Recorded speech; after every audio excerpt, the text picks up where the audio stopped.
أهلا بالجميع.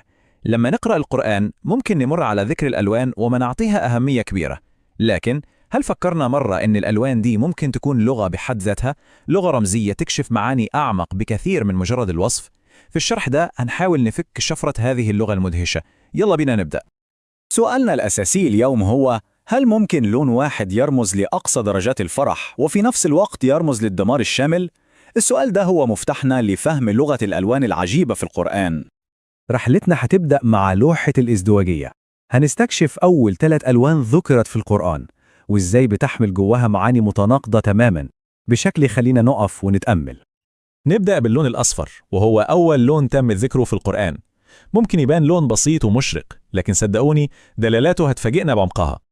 اللون الأصفر ذكر 5 مرات، والرقم ده مش مجرد إحصائية، لأ، ده هو المفتاح اللي بيورينا زي القرآن بيبني معاني متناقضة تماماً لنفس اللون. وهنا الازدواجية بتبان بوضوح شديد. من ناحية الأصفر بيرمز للسرور والبهجة، ومن ناحية تانية خالص بيمثل الهلاك والدمار. إزاي ممكن لون واحد يحمل النقيضون دول؟ في قصة البقرة الوصف بيجي صفراء فاقع لونها تسر الناظرين. هنا الأصفر هو قمة الجمال والبهجة، لكن في آيات أخرى هو لون الزرع الجاف، رمز للموت والفناء. ده هو التناقض بعين.